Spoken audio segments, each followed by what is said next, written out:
Hey, what's up, everybody? It's Charles Sabansu, and welcome you guys to another episode of the DREAMERSPRO show. We cover everything from sports, hot topics, classic debates, entertainment, and we'll give you guys a fresh perspective on things and how we see them. And man, we got some kind of show for you guys there today.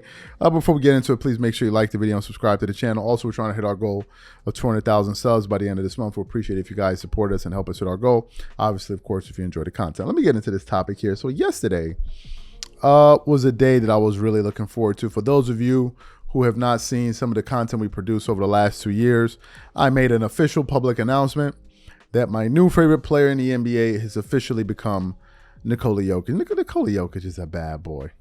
He is a bad boy. And I knew that this guy could be my favorite player after the Denver Nuggets were able to come back in game four, basically tied the series in game 4, and we did a live, and I was like, bro, like for me to sit up here and do a live just about the Nuggets and that's it, I was like, okay, something is going on here. This is pretty special, at least for me, right? At least for me. So yesterday, I was really looking forward to that game, but I won't lie to you, man. Yesterday, I was so tired. I mean, kind of like sleepy. The game was coming on at 3:30 a.m. my time, and by the time it tipped off, it's like 3:40, 3:42, 43.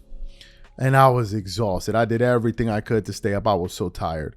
So I started watching the game, and I watched the first quarter, and I made it to the second half. But by the second half, it was like around 5 a.m. I'm like, yo, I am going to bed. The Nuggets had a lead at the half, and I'm like, I'm just going to hope that they hold on to this lead and end up being victorious at the end of the game. So what happened?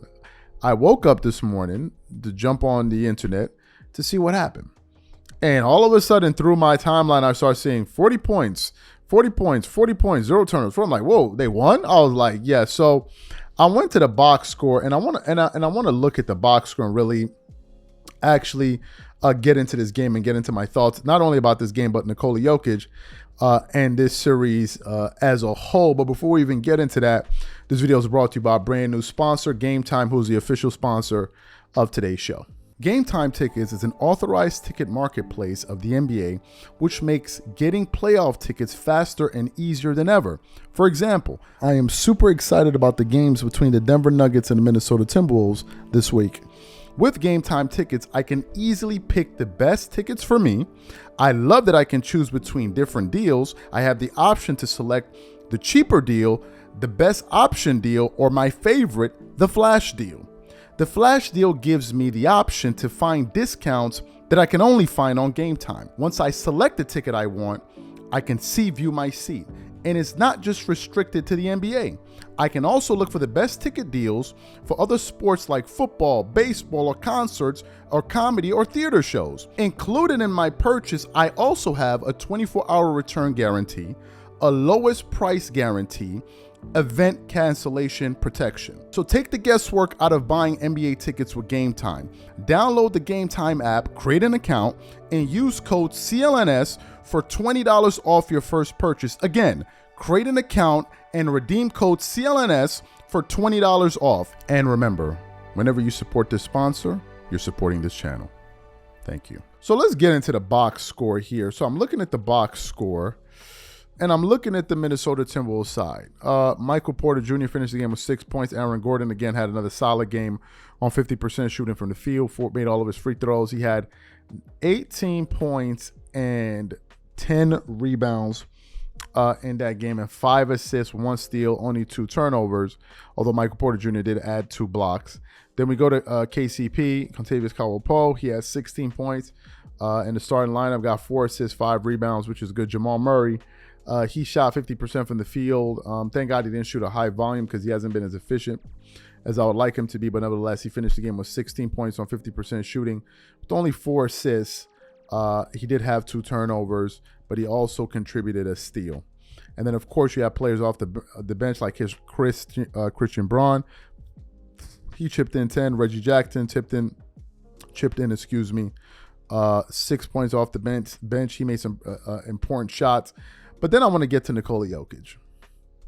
Nikola Jokic finishes the game with 40 points with a plus minus of 21. 21 when he was on the floor. He had 1 block, 2 steals, 13 assists, 7 rebounds. He shot 89% from the free throw line, 66% from the three, making 2 of his 3 attempts, and shot an overall field goal shooting percentage of 68.2 points, 68.2 percent from the floor. Now, why am I bringing that up? His field goal shooting percentage. The reason I'm bringing that up is because Nikola Jokic is being guarded by the 4-time Defensive Player of the Year, reigning Defensive Player of the Year, Rudy Gobert. And there's been a lot of discussion about that, and I want to dive into it. I also want to give some credit to Scap Attack. He produced a show today on the Nuggets, and he gave me some ideas from watching this show. So shout out to him. If you guys don't know who he is, check him out. He makes hilarious content. But anyway, let's talk about this from 2 aspects. Let's talk about the the Rudy Gobert angle. Nikola Jokic shot 68% while his primary defender was Rudy Gobert. Now we have people running around talking about, well, what does this mean for Rudy Gobert? Is he overrated? Listen, folks, I don't think it's because Rudy Gobert is just overrated. There could be some truth to that. But the fact of the matter is, he is going up against the best player and the most skilled player in the NBA. I want to tell you guys why it was a beautiful game for me as an NBA fan watching Nikola Jokic perform last night. As you guys know, Kobe Bryant is my favorite player of all time. And I basically spent Kobe's entire career watching him, just looking at Kobe play, looking to make shots, looking at his footwork, and I'm just like, whoo, did you see that? Ladies and gentlemen, I was watching Nikola Jokic play yesterday, and that was my reaction all throughout the game, and even in previous games. I'm watching him, and I'm like, man, this dude is really good. His footwork, his touch around the basket, his level of patience that no one really talks about, his patience to play out of the post, and they run like 3 gazillion players off of him before he makes his move. His patience, his craftiness, his ability to see the court and make some of the most intelligent, skillful passes from a player. Forget about guard, center, like from a basketball player. I'm watching him, and I'm like, damn, his skill level is off the charts. I felt Kobe, not like he's Kobe Bryant, but I felt the same way. The emotions that I felt watching Kobe play from a skill standpoint, because I used to watch Kobe with his shots and his move. I'm like, whoa, this dude can shoot, right? You'll watch him like, oh my God, did you see what he just pulled off there? That was the sensation I was having watching Nikola Jokic play yesterday. I thoroughly enjoyed watching him play basketball yesterday. That's the first aspect. The second aspect, which goes to Scap Attack's point that he brought up in the show, the Denver Nuggets are doing this against the number 1 rated defense in the NBA. They're doing this against the best defensive team in the NBA. Now, Anthony Edwards plays defense. But for them to figure out a way to crack the code, and once they crack the code after the first 2 games, they have been flourishing against this team.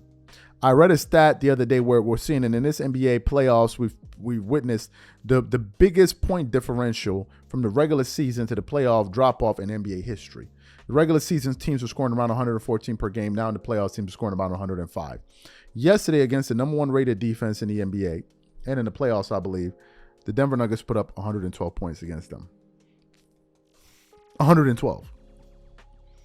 And Nikola Jokic was widely the main reason for that. Widely. Like, this dude is unbelievable. And I think Denver is going to win this series. I made my prediction after game 4, and I said that they're going to close this thing out in 6 games, and I'm still holding on to that prediction. So what I want to know from you guys, what do you think about today's show? What do you think about our analysis and our breakdown? Whatever you guys think, please leave your thoughts in the comment section. We'll catch you guys on the next show. Peace.